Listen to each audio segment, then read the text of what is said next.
suatu kali dijebak, yang orang ngakunya hamba Tuhan. Itu kejadian di Jawa Timur. Nah, kejadian di Surabaya.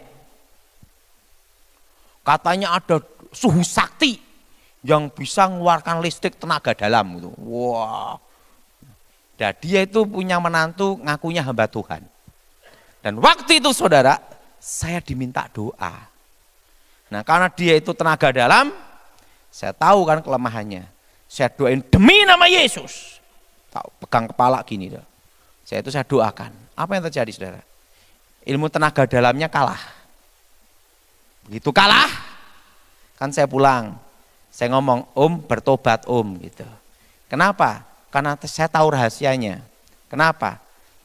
Itu kan ada min plus. Kalau kita pakai sepatu atau kita pakai kaos kaki, itu tidak bisa kesetrum. Nah, dia kalah sama kaos kaki saya. Saya pakai kaos kaki, kan tidak ada min plus, kan tidak langsung ke tanah.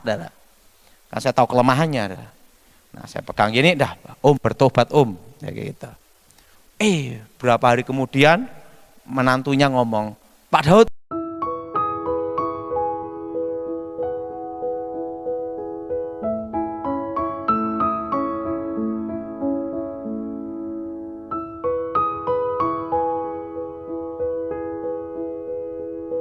Berkati firman, berkati kami semua. Bebaskan kami dari yang jahat, bebas dari kegelapan. Dan kuasa Yesus bekerja. Lawat kami secara khusus ya Tuhan.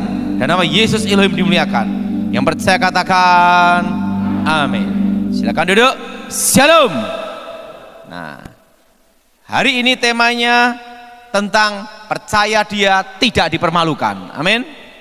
Kita buka dalam kitab Roma pasal 10 ayat 8 sampai dengan ke-11. Kitab Roma pasal ke-10 ayat 8 sampai dengan ke-11.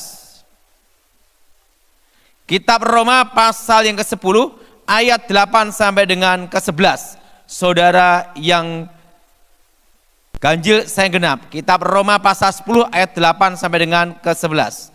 Tetapi apakah katanya ini? Firman itu dekat kepadamu, yakni di dalam mulutmu dan di dalam hatimu. Itulah firman iman yang kami beritakan.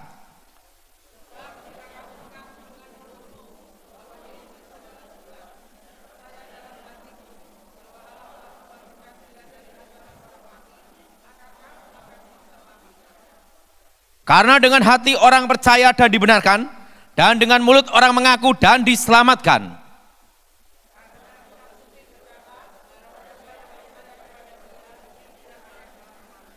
Alkitab berkata, barang siapa yang percaya dia tidak dipermalukan. Amin. Nah, sudah yang kasih dalam Tuhan, saya masih ingat saudara, apa yang saudara tahu, apa yang saudara alami itu bukan kebetulan. Itu ada rencana Tuhan untuk memberi saudara yang namanya masa depan. Amin. Nah, saudara, saya itu 5 bersaudara laki semua. Dan saya itu dianggap orang tua saya, papa mama saya, itu yang paling bodoh, saudara. Dan orang tua saya itu paling sangat takut tentang masa depan hidup saya. Kenapa paling takut masa depan hidup saya? Karena sejak kecil saya itu kumpulnya dengan setan dan sudah jadi setan dan taunya hanya topo broto dan jopo montro, sehingga pada waktu saya kecil orang tua saya itu paling takut dengan masa depan hidup saya. 5 anak ini dia ngomong, yang paling saya takutkan, khawatirkan itu si Tony. Kenapa? Dia paling goblok, paling taunya hanya jopo montro. Apa yang terjadi? Setelah saya bertobat, saya sekolah Alkitab. Walaupun bertobat pun, orang tua masih meragukan masa depan saya. Orang tua saya, mama papa saya ngomong gini, di antara 5 anak ini, hanya anak ini saja yang saya khawatirkan masa depannya. Kenapa? Dulu Jopo Montro setelah tobat taunya hanya Alkitab saja gitu. Nah, hanya bedanya Jopo Montro bertobat tahu Alkitab. Dan apa yang terjadi? Makanya mama saya ngomong, Daud, pesan mama satu. Pokoknya kamu tidak boleh menikah dan tidak boleh pacaran. Loh kenapa mah? Nanti kalau kamu pacaran menikah, sing susah itu mama sama papa. Loh kenapa? Nanti sing ngei mangan sopo. Bayangin, kalau orang tua saja meragukan hidup kita, apalagi orang lain. Betul? Betul? Dan apa yang terjadi? Waktu saya sekolah Alkitab, delalah ya paling goblok tenan dah. Saya lulus sekolah Alkitab ranking 4, murid tinggal 4 dah. Nah, mama saya ngomong, "Lu tenan toh? Sekolah Alkitabnya goblok banget ya." Lah gimana masa depannya? Nah, orang tua sendiri meragukan hidup saya. Kadang sekitar kita meragukan hidup kita. Betul? Betul? Tapi ingat bahwa Tuhan punya rencana. Kita harus percaya dalam hidup kita. Kalau kita percaya Dia, hidup kita tidak dipermalukan. Apa yang terjadi? Justru yang paling diragukan itu saya. Waktu sekolah Alkitab, saya lulus. Wisuda, itu pun rektor panggil saya ngomong gini, "Daud, ada apa? Mulai hari ini pesan saya, tidak boleh meneruskan sekolah tinggi teologi. Kenapa? Karena kami semua sudah bersepakat, kamu harus lulus sekolah Alkitab dan kami tidak mau ketemu kamu lagi." Artinya apa? Murid paling goblok katanya. Jadi semua meragukan. Nah, tapi setiap hari ayat ini menguatkan saya. Barang siapa yang percaya Dia, tidak apa saudara? Dipermalukan. Waktu saya lulus sekolah Alkitab, apa yang terjadi? Langsung saya naik angkot itu dari Mojosongo ke rumah. Orang tua tidak datang. Papa saya kerja dipecat. Adik saya dipecat. Kakak saya dipecat. 1 hari dipecat rame-rame. Di situ saya juga bingung. Gimana masa depan saya? Wong taunya hanya Alkitab. Apa yang terjadi saudara? Saya doa. Apapun dalam hidup saudara, waktu saudara kepentok atau dalam keadaan terpojok apapun. Ayat ini mengingatkan saya. Barang siapa percaya Dia, tidak akan apa saudara? Dipermalukan. Dan apa yang terjadi saudara? Saya berdoa sama Tuhan. Tuhan, saya berdoa.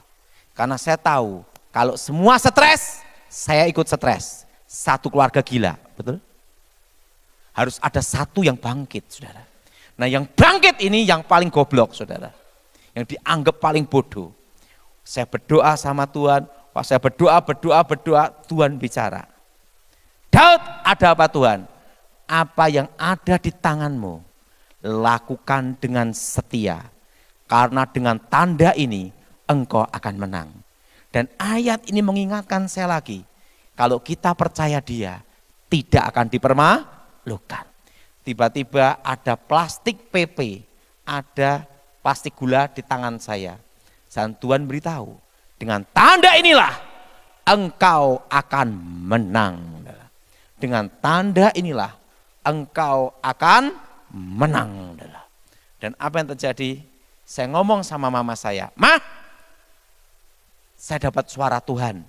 Aku mau kerja plastik." Mama saya gini, "Daud, di antara anak mama, kamu paling goblok. Dan di sekolah juga paling bodoh. Sekarang kue dimodali apapun percuma. Mah, beri aku kesempatan." Nah, waktu itu mama saya ngomong, "Ini ada uang 100.000. Saya kasihkan kamu. Kalau kamu berhasil, berarti Tuhan menyertai kamu. Tapi ingat, kalau kamu gagal, ini modal terakhir." Dikasih 100.000 tok, saudara. Nah, dan itu menguatkan saya. Dengan tanda salib inilah engkau akan menang. Dan barang siapa percaya Dia, tidak dipermalukan. "Mah, aku perlu motor, sepeda motor." "Daud, ini ada motor Poswan. tapi kita sudah tidak bisa bayar kreditnya. Loh, maksud mama gimana? Kalau kamu pakai, kamu lanjutin kreditnya. Loh, modal 1.000 saya mau bayar kredit, saudara. Nah, ya udah, saya masih ingat itu, saudara. Saya beli plastik di toko agen plastik kilat di Balong itu, saudara. Beli HD, saudara. Setelah itu saya bingung, aku mau jualan kemana, betul?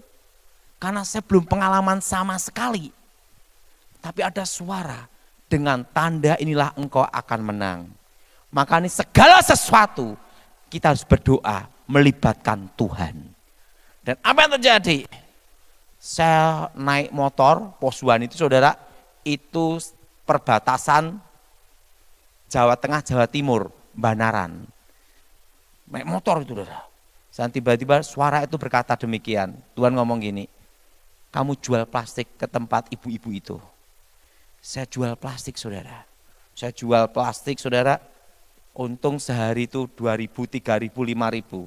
Itu 25 kilo. Naik, omset 25 kilo, naik setengah kintal. Setengah kintal naik setengah ton 1 ton. Dalam 2-3 tahun, sampai 4 tahun, jadi puluhan ton saudara. Dan tanpa utang bank. Sampai detik ini saya tidak ada utang bank. Saudara boleh cek bank seluruh Indonesia, bahkan dunia, saya tidak ada utang bank. 100.000 pun, saya tidak mau utang bank. Dan apa yang terjadi saudara? Setelah itu mendirikan pabrik plastik, tanpa utang bank juga. Mama saya ngomong, Daud itu memang goblok, tapi hoki. Bayangin saudara, satu hal yang saya yakini dan saya percayai adalah satu, bahwa Tuhan tidak akan permalukan kita. Amin. Apapun kondisi kita, apapun tekanan dalam hidup kita, percaya satu hal ini, bahwa Tuhan tidak permalukan kita. Dan apa yang terjadi? Apa yang saudara alami, apa yang saudara hadapi, apa yang saudara tekunin selama ini, yang engkau tahu, itu bukan sia-sia, tapi ada maksud Tuhan untuk memberi engkau namanya masa depanmu. Amin. Nah saudara, saya masih ingat saudara, suatu kali saya tanya sama Gilbert, Pak Gilbert, gimana masa depan saya? Loh, ada apa Daud? Kamu kok nanya masa depan kamu? Apa masa depanmu kurang jelas? Enggak Pak Gilbert, saya ini kalau diminta pelayanan Pak Gilbert, saya enggak tahu apa mau saya pelayankan dan saya mau melayani apa, saya enggak tahu. Plus sudah tahu, sampai sekarang saya itu tidak ada gelar pendeta, tidak pernah disahkan, tidak pernah ditasbiskan, dan tidak pernah dilantik. Tapi orang manggil saya pendeta, bingung enggak saudara? Dan hebatnya yang kedua Pak Freddy, tidak ada yang mecat. Kenapa tidak ada yang mecat? Karena saya tidak bergabung di organisasi manapun. Nah, apa yang terjadi? Saya ngomong Pak Gilbert, Daud, Gilbert gini, lah kamu taunya apa? Saya taunya satu Pak Gilbert, setan. Langsung Gilbert gini, diam aja. Daud, Tuhan pasti tidak permalukan hidup kamu. Dan dia ngomong gini, ada seorang yang taunya dari kecil, dia taunya virus. Dia tekunin virus terus, sampai dia menjadi profesor doktor virus. Kamu kan taunya setan Daud. Ya udah, sekarang tekunin aja satu bidang. Setan terus. Dan ingat, yang penting kamu jadi setannya sendiri, jangan sampai jadi setan. Tidak boleh itu. Oke. Saya tekunin satu bidang, saudara. Setan terus. Kembali ke asalnya dulu. Dan apa terjadi? Yang mati kan banyak di Pulau Jawa, betul? Jakarta, Surabaya, Jawa Tengah. Banyak yang mati, saudara. Dan apa yang terjadi? Waktu saya nyampaikan itu, makanya kalau di Zoom, itu kalau ada gambar malaikat gini nih, bawa pedang gini nih, pada tanya, Wes kembali belum iki? Ingat saudara, barang siapa dipercaya dia tidak dipermalukan. Dan ingat saudara, pesan Tuhan untuk saudara semua.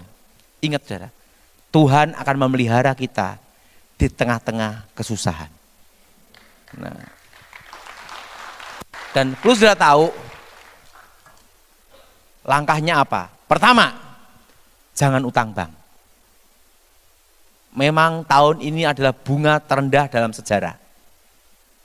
Tapi ingat, bank perlu juga gaji pegawai dan lain-lainnya. Betul? Betul? Dan banyak kredit macet juga. Betul? Betul?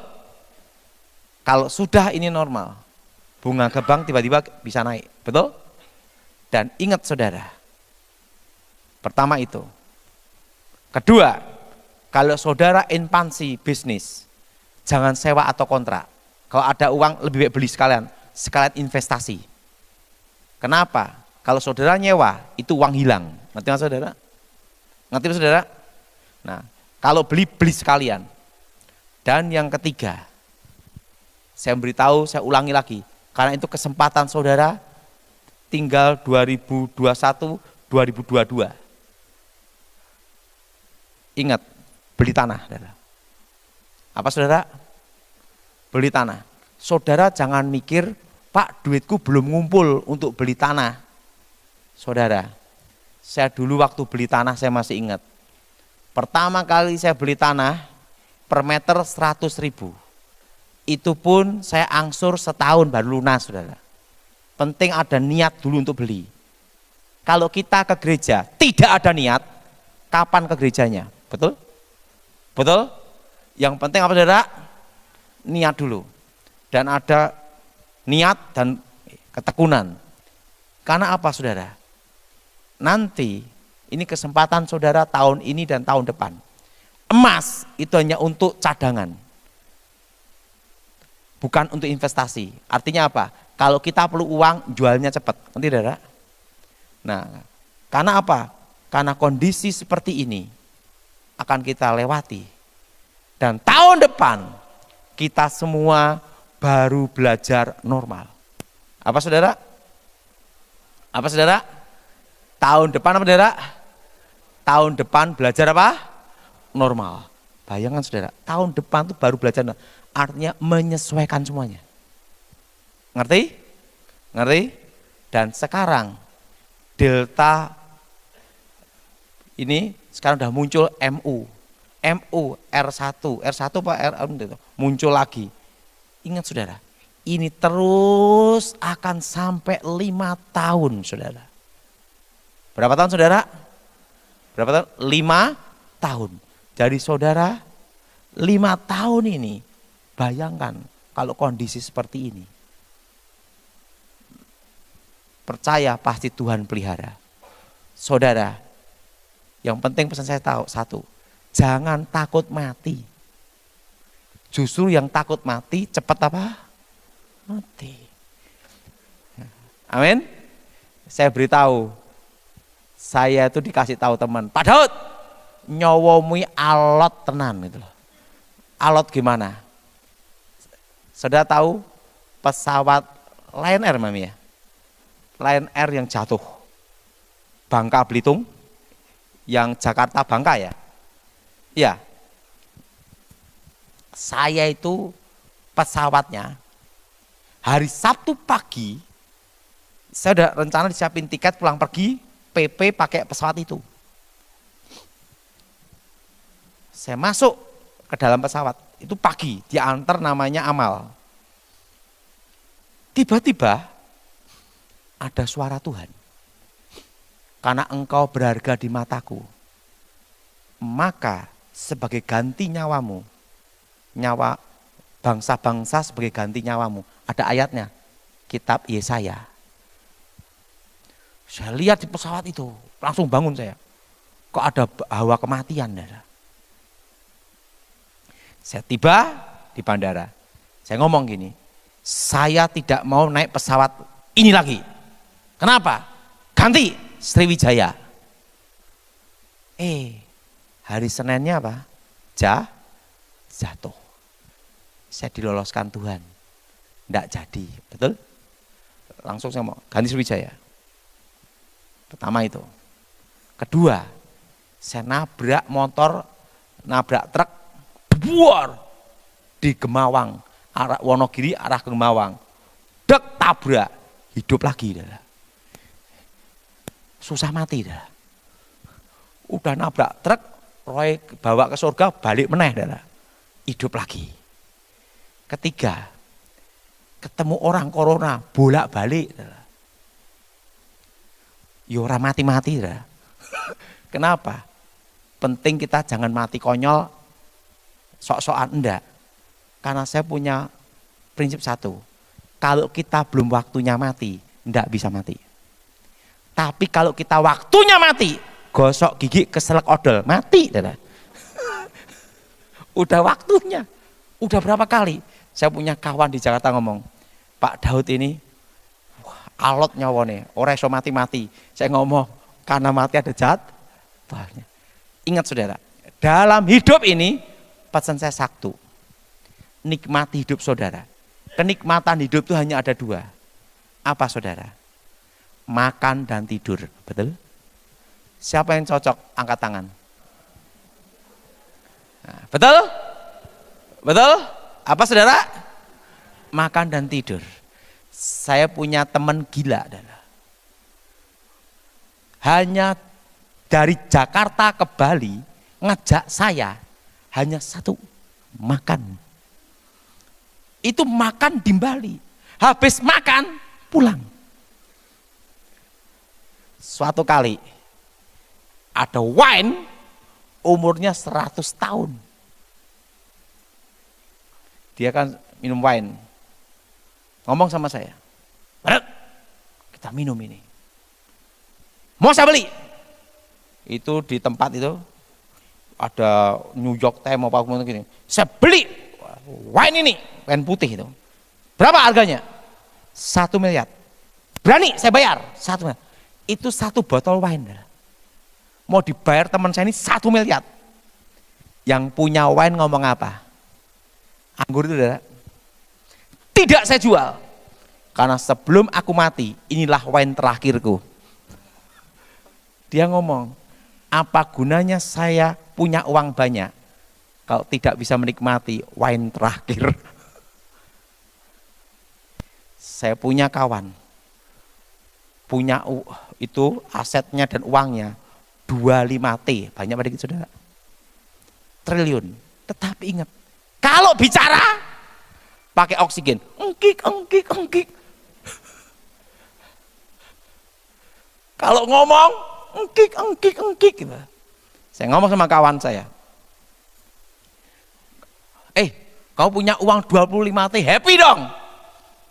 Pak Daud, gimana happy? Engkik. Apa terjadi? Tidak lama kemudian mati. Dia sebelum mati ngomong sama saya, ngomong apa? Saya cita-citanya mau keliling dunia.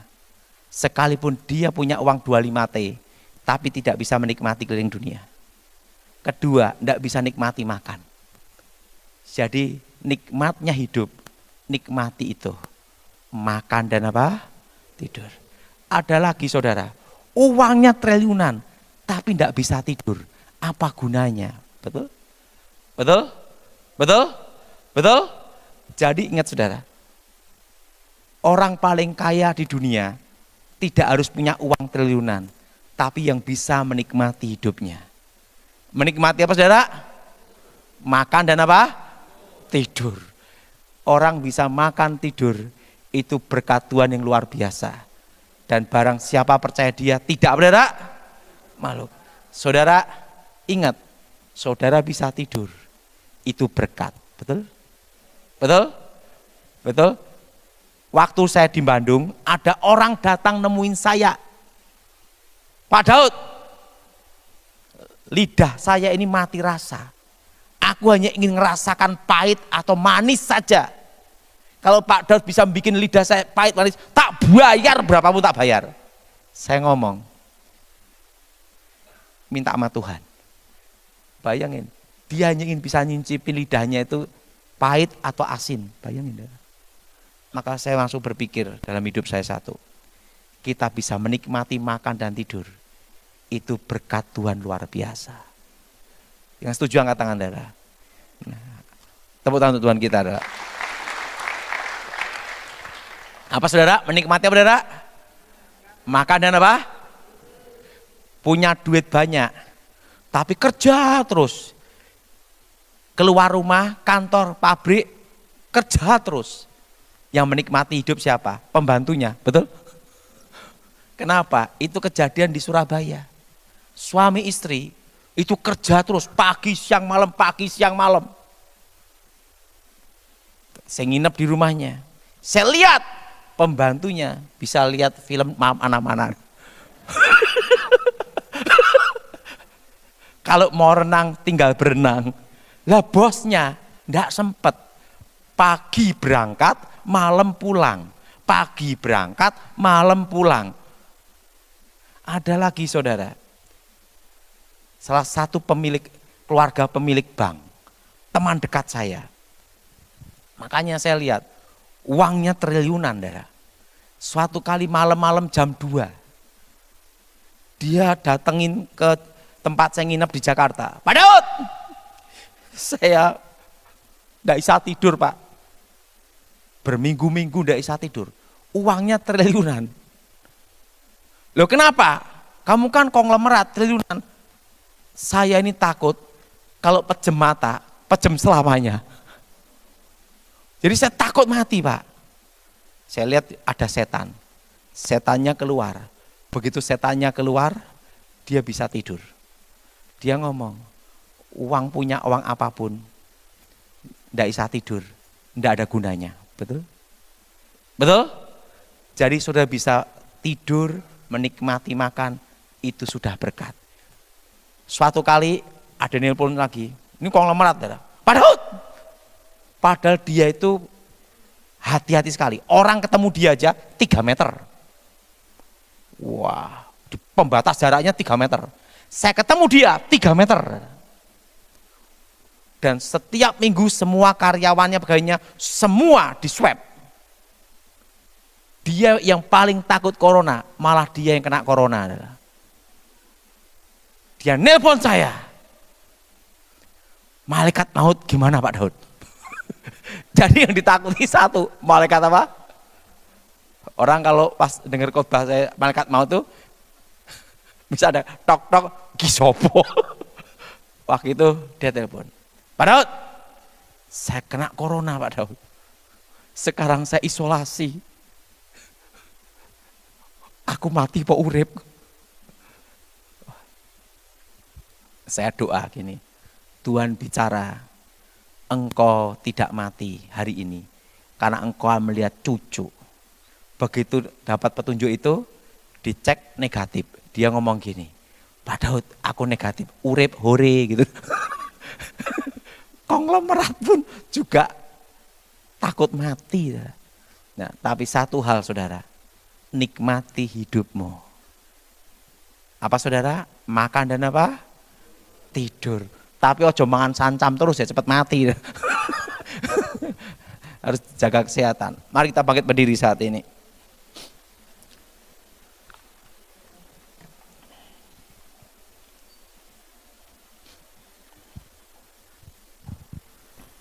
Haleluya. Bapa di surga, dikuduskan namamu, datang kerajaanmu, jadi kehendakmu. Berkati firman-Mu, berkati kami semua. Bebaskan kami dari yang jahat, bebaskan dari kegelapan. Kuasa Elohim bekerja, lawat insan pribadi Tuhan, dan nama Yesus dimuliakan. Berkati firman-Mu, berkati kami semua Tuhan. Bebaskan kami dari yang jahat. Terima kasih Tuhan firman-Mu, berkati Pak Freddy, berkati keluarganya, dan nama Yesus dimuliakan. Haleluya. Amin. Silakan duduk. Amin.